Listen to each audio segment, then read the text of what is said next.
جی مولانا صاحب بولیے. شکریہ جناب اسپیکر. صدر مملکت کے خطاب کے اس حصے کو جس میں انہوں نے، یہ میرے پاس ان کا خطاب ہے صفحہ 10 پر، فرقہ واریت کے بارے میں بڑی ہی پریشانی کا اظہار کیا. اور واقعی اس وقت فرقہ واریت ہمارے ملک کا بڑا ہی حساس مسئلہ ہے. اس سے بڑھ کر اور اس کی حساس نوعیت کیا ہو سکتی ہے کہ آپ دیکھ رہے ہیں کہ روزانہ درجنوں کی تعداد میں لوگ اس کی بھیک چڑھ رہے ہیں. سوال یہ ہے کہ یہ مسئلہ اس وقت ہماری دسترس سے باہر کیوں ہوتا چلا جا رہا ہے اور ہم اسے حل کیوں نہیں کر پا رہے. جناب والا، میں سمجھتا ہوں ہم مرض کی اصل تشخیص نہیں کر پا رہے، اور جب تک کسی مرض کی تشخیص نہ کی جائے اس وقت تک اس کا علاج ناممکن ہے. اگر ہمارے ملک میں شیعہ سنی دو مذہبی اختلافات ہیں تو یہ صدیوں سے قیامت تک رہیں گے. نہ یہ ممکن ہے کہ شیعہ سنی ہو جائے، نہ یہ ممکن ہے کہ سنی شیعہ ہو جائے. ہاں، فساد نہیں ہونا چاہیے، لڑائی نہیں ہونی چاہیے. تو سوال ہے کہ شیعہ اور سنی آپس میں مذہبی اختلاف کے باوجود کیوں لڑ رہے ہیں؟ ان میں لڑائی کے اسباب کیا ہیں؟ ان میں آج جو ایک دوسری طرف سے جارحیت پیدا ہو چکی ہے، اس کی وجہ کیا ہے؟ جناب والا، میں آپ کی رولنگ کی جو ہے وہ اس کا احترام کرتے ہوئے میں نام نہیں لوں گا، لیکن حقائق بیان کرنے چاہیے تاکہ صحیح مرض کی تشخیص ہو سکے. ہمارے پڑوس ایک ملک میں، پاکستان میں، اس پڑوسی ملک سے ایسا مواد، ایسا لٹریچر، ایسی کتابیں، اور اس ملک کے ریڈیو اور ٹی وی نے ایسے پروگرام، ایسی تقاریر شائع کرنا شروع کی کہ جس سے یہاں پر جو عوام اور پوری دنیا میں جو عوام اہل سنت ہے اس کے جذبات بڑی شدت کے ساتھ مجروح ہوئے. اس ملک میں انقلاب لانے والی شخصیت رہی. اس ملک کے سرکاری پریس پر جو کتابیں شائع ہوئی وہ اس وقت میرے ہاتھ میں ہے. یہ اس ملک کی انقلابی شخصیت کی اپنی تصنیف ہے. کشف اسرار اس کا نام ہے. یہ فوٹو بھی نظر آ رہا ہے کہ یہ کس کا ہے. یہ وہاں سے شائع ہو کر یہاں تقسیم ہو رہی ہیں. اخبار میں اشتہار ہوتا ہے، ہماری حکومت کے منسٹر باضابطہ جا کر افتتاح کرتے ہیں اور یہ کتابیں تقسیم ہو رہی ہیں. کتاب کا نام آپ نوٹ کر لیجئے. یہ کتاب یہاں عام تقسیم ہو رہی ہے، اس پر کوئی بین نہیں ہے. کشف اسرار کتاب کا نام ہے، پڑوسی ملک سے چھپ کر آئی ہے. اس میں خلفائے راشدین، اہل بیت عظام، حضرت خالد بن ولید اور اسی طرح جید صحابہ کرام کے خلاف بہت زیادہ بدزبانی اور بہت زیادہ بدکلامی کی گئی ہے. میں سمجھتا ہوں جب تک یہ کتاب اس ملک میں آتی رہے گی یہاں کے عوام کے جذبات مجروح ہوتے رہیں گے. اسی طرح جناب یہ دوسری کتاب بھی ہے، ولایت فقیہ. یہ بھی اسی شخصیت کی لکھی ہوئی ہے، وہیں سے آئی ہے. اس میں سارے انبیاء علیہ السلام کی توہین کی گئی، عقیدہ ختم نبوت کی نفی کی گئی. حضرت ابو ہریرہ رضی اللہ تعالیٰ عنہ جو ہماری 5,500 احادیث کے راوی ہیں ان کو سنگین گالیاں دی گئی، گستاخی کی گئی. یہ کتاب ہے. یہ بھی ہمارے یہاں منسٹر جو تھے یہ ان کی موجودگی میں یہ مفت تقسیم ہوئی ہے. یہ ان کی کتاب ہے، یہ انہی کی ہے. انہوں نے اپنے مرنے سے چند روز پہلے یہ آخری وصیت نامہ لکھا تھا. یہ ہمارے ملک میں اردو میں شائع کی جا رہی ہے. اردو میں، یہ فارسی میں تھی، یہ اردو میں ہے.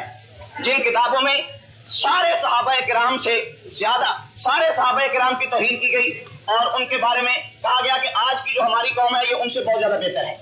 یہ کتاب، اس کا نام ہے صحیفہ انقلاب. یہ کتاب ہے جو تقسیم کی گئی. اسی طرح جناب اتنی بڑی بڑی کتابیں جن کا شاید آپ دیکھ رہے ہیں کہ 1200 صفحات کی کتاب ہے. اس کتاب کا نام حق الیقین ہے. یہ بھی اسی شہر، اسی ملک سے شائع ہو کر آئی ہے. اور اس کتاب کے صفحات پر نہ قرآن مجید کو بخشا گیا ہے، نہ حضور پاک صلی اللہ علیہ وسلم کی گھر والیوں کو معاف کیا گیا ہے. نام لے لے کر اہل بیت کرام، ازواج مطہرات، صحابہ کرام کو وہ کچھ کہا گیا ہے معاذ اللہ جو آدمی برداشت نہیں کر سکتا. یہ کتاب حق الیقین ہے. اسی طرح یہ کتاب بھی مفت تقسیم ہوئی ہے وہاں. یہ کتاب میرے پاس، اس کا مصنف ہے ملا باقی مجلسی ہو چکے مر گئے ہیں. یہ کتاب ہے جلاء العیون. یہ بھی اسی ملک سے آئی ہے. اس میں اتنے نشانات ہیں کہ یہ پرچیاں میں نے لگائی ہیں لیکن میں اسے نہیں پڑھتا. اسی طرح یہ کتاب بھی اسی ملک سے آئی ہے. اس کتاب کا نام ہے عین الحیات. یہ بھی مفت تقسیم ہو رہی ہے. اس کتاب میں بھی اتنی توہین ہے. یہ تو اس ملک کی باتیں ہیں. اس کے علاوہ سینکڑوں کتابیں. اب اس ملک کے جو ذمہ داران، سرکاری عہدیداران آتے ہیں، صدر ہو یا دوسرے ہوں، ہمارے ملک کے بعض ادارے، نجی ادارے، پرائیویٹ ادارے، وہ انہیں اعزازیے دیتے ہیں، استقبالیے دیتے ہیں، اور ہم حکومت کی اس پالیسی سے بالکل متفق ہیں اور ہم تائید کرتے ہیں کسی غیر ملکی سرکاری مہمان کو یہاں نجی پرائیویٹ مذہبی اداروں میں مہمان بننے کی اجازت نہیں دے دی چاہیے۔ وہ یہاں آ کر نجی اداروں کے مہمان خصوصی بن کر ان کی سپورٹ کر کے ایسی موشگافیاں چھوڑ کر اپنے ملکوں میں واپس چلے جاتے ہیں، جس کی وجہ سے ہمارے ملک میں مذہبی منافرتیں پھیلتی ہیں، ہمارے ملک میں مذہبی لڑائیاں پیدا ہوتی ہیں۔ حکومت کو چاہیے کہ وہ ایسے تمام ملک، کوئی بھی ملک ہو، کوئی اسلامی ملک ہو، کوئی غیر اسلامی ملک ہو، ہماری حکومت کے لیے ضروری ہے کہ وہ پابندی لگائے اور اسی طرح ساری جماعتوں کے اکاؤنٹ چیک کیے جائیں۔ اس لیے میں عرض کر رہا ہوں کہ آپ یہ جو خون بہ رہا ہے، یہ جو قتل عام ہو رہا ہے، یہ کیا ہے؟ یہ منافرتیں کہاں سے پھیلی؟ یہ جذبات کہاں سے جو ہے وہ مجروح ہوئے؟ یہ ایک دوسرے کی دشمنیاں کہاں سے آئیں؟ اب یہ جو میں نے حوالے دیے ہیں اور آپ کے فرمان کے مطابق میں نے کوئی بات نہیں پڑھی، میں نے ایک پڑھی تھی، میں قسم خدا کی کھا کہتا ہوں اگر میں ایک حوالہ پڑھ دوں تو یہاں آگ لگ جائے۔ لیکن جو لوگ یہ بھیج رہے ہیں ان لوگوں کو اگر آپ نہیں روکیں گے، ہماری حکومت نہیں روکے گی، اور میں یہ ان سب کے بارے میں صدر صاحب کو، وزیر اعظم کو اور ملک کے اعلیٰ عہدوں پر جو لوگ موجود ہیں انہیں مطلع کر چکے ہیں، بار بار مطلع کر چکے ہیں، لیکن شاید ان کے بس میں نہیں ہے۔ شاید یہ ملک کسی اور ملک کی کالونی بن گیا ہے اور شاید دوسرے ملک اسے اپنے نجی ایک کارخانہ سمجھتے ہیں کہ وہ جو چاہے ہمارے ملک کے اندر کرتے چلے جائیں تاکہ ہمارے ملک کے اندر ہنگامہ اور فساد ہو۔ تو میں نے عرض کیا جناب والا کہ لاہور میں ایک ادارہ ہے، آپ فرمایا تو میں اس کا نام بھی نہیں لیتا، اگر یہ ایچ بلاک ماڈل ٹاؤن میں ایک ادارہ ہے جس میں وہ غیر ملکی سرکاری مہمانوں کو اعزازیے دیے جاتے ہیں، اس ادارے نے اب تک 50 کتابیں شائع کی ہیں۔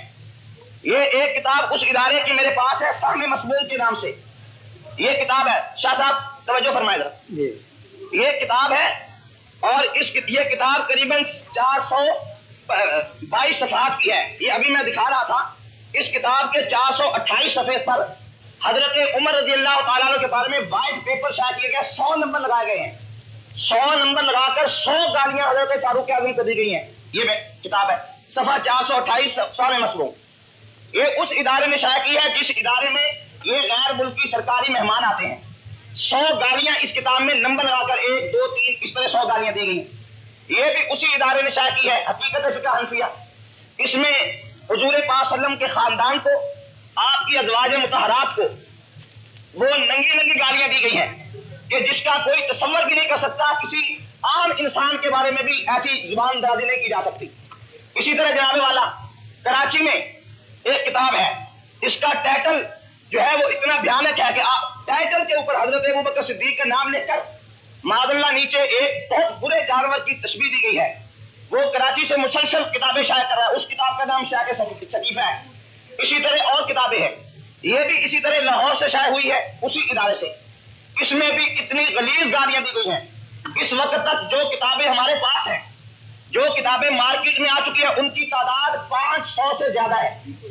500 سے زیادہ لکھنے والے، 50 سے زیادہ مصنف ہیں، جن میں سے پاکستان سے تعلق رکھنے والوں کی تعداد 30 سے زیادہ ہے۔ وہ کتابیں بڑے بڑے اداروں سے شائع ہو کر جب مارکیٹ میں آتی ہیں، آپ جانتے ہیں کہ رشدی نے ایک کتاب لکھی تھی، وہ بھی یورپ میں بیٹھ کر لکھی تھی، تو پوری دنیا سراپا احتجاج ہو گئی تھی۔ میرا دعویٰ ہے کہ جو کچھ ان کتابوں میں ہے، خدا کی قسم کھا کے کہتا ہوں کہ رشدی کی کتابوں میں وہ کچھ نہیں ہے۔ رشدی کی کتاب میں اتنی غلاظت نہیں ہے جو غلاظت ان کتابوں میں ہے۔ اگر اس کی کتاب کے خلاف احتجاج کرنا، یہ سیاست میں اس کے خلاف احتجاج کرنا یہ فرقہ واریت نہیں ہے، یہ لڑائی کے پیدا کرنے کی بات نہیں ہے، تو کیا ان کتابوں کے خلاف احتجاج کرنا فرقہ واریت ہے؟ یہ احتجاج کرنا اس کا حق حاصل مسلمان کو نہیں ہے۔ لیکن ہوا کیا، اس کا راستہ روکنے کی بجائے اور ان لکھنے والوں کے زبانیں اور قلم توڑنے کی بجائے اور ان کے لیے مؤثر قانون بنانے کی بجائے، انہیں اٹھا کر جیلوں میں بند کرنے کی بجائے اور ایسی کتابوں کو بین کر کے ان کی نشر و اشاعت پر پابندی لگانے کی بجائے، ایسے پریس حکومت کی تحویل لینے کی بجائے آج ان کی ملکی سپورٹ بھی ہو رہی ہے، غیر ملکی طور پر بھی ان کو سپورٹ کیا جا رہا ہے۔ اور جب بھی کسی حکومت نے ان کے خلاف احتجاج کیا ہے تو الٹا اس حکومت کو معذرت کرنی پڑی کہ سر ہم سے بڑی غلطی ہو گئی، آئندہ آپ جو کچھ مرضی کرتے چلے جائیں، ہم ان کو ہاتھ بھی نہیں لگائیں گے۔ یہ لاڈلے بیٹے بنا کر پالے جا رہے ہیں اور لاڈلے بیٹوں کی طرح انہیں پروان چڑھایا جا رہا ہے۔ جب آپ سانپ کو دودھ پلائیں گے، جب اپنے ملک میں رشتی پالیں گے، جب آپ کے ملک میں راجپال پیدا ہوں گے تو پھر غازی علم الدین بھی پیدا ہوں گے جو ان راجپالوں کو کیفر و کردار تک پہنچائیں گے۔ پھر اس ملک میں غیر تو حمیت کے متوالے بھی میدان میں آئیں گے جو اپنی جان دے دیں گے مگر اس کفر کو پھیلنے پھولنے کا موقع نہیں دیں گے۔ آپ جانتے ہیں کہ مذہبی مسئلہ بڑا حساس ہوتا ہے، یہاں تو عام آدمی کی عزت جو ہے وہ اس کے خلاف کوئی بات ہو جائے۔ ابھی آپ دیکھ رہے تھے کہ اسپیکر صاحب کو کہا جا رہا تھا کہ آپ کے خلاف یہ آرٹیکل لکھا گیا ہے، آپ کے خلاف، میرے خلاف، ہم چھوٹی چھوٹی کریں گے، یہ میرا پرسنل مسئلہ ہے۔ میں سمجھتا ہوں ہماری ذات، ہماری ایک ذات تو کیا، ہماری کروڑوں جانیں اور لاکھوں جانیں ان مقدس شخصیات کے پاؤں کی خاک پہ قربان ہو سکتی ہیں جن کے بارے میں یہ بکواسات کی جاتی ہے اور یہ غلاظت کی جاتی ہے۔ سب سے پہلے اس کا راستہ روکنا چاہیے، لیکن کوئی اس کے لیے نہیں آ رہا، اس طرف سے کوئی سننے کے لیے تیار نہیں۔ یہ بات کہاں سنائے، آپ سننے کے لیے تیار نہیں۔ جناب والا اب میری تجاویز ہے، میں ٹائم بھی دیکھا، میری تجاویز ہے کہ ملک میں جو مذہبی فسادات ہیں انہیں ختم کیسے کیا جائے۔ پہلی میری تجویز یہ ہے کہ ملک میں اس وقت مذہبی عنوان پر دو جماعتیں آپس میں لڑ رہی ہیں۔ ایک جماعت کو لوگ سپاہ صحابہ کے نام سے جانتے ہیں جس کا میں ذمہ دار ہوں، ایک جماعت کو لوگ تحریک جعفریہ کے نام سے جانتے ہیں۔ دونوں نے ایک دوسرے کے سینکڑوں آدمی قتل کر دیے۔ سب سے پہلے، وہ تو نجی ہے، سب سے پہلے میرا مطالبہ ہے ہم رضاکارانہ طور پر اپنے ایم این اے ہونے کے باوجود، اپنی جماعت کے ذمہ دار ہونے کے باوجود، میں رضاکارانہ طور پر اپنے آپ کو، اپنی قیادت کو حکومت کی تحویل میں دینے کے لیے تیار ہوں۔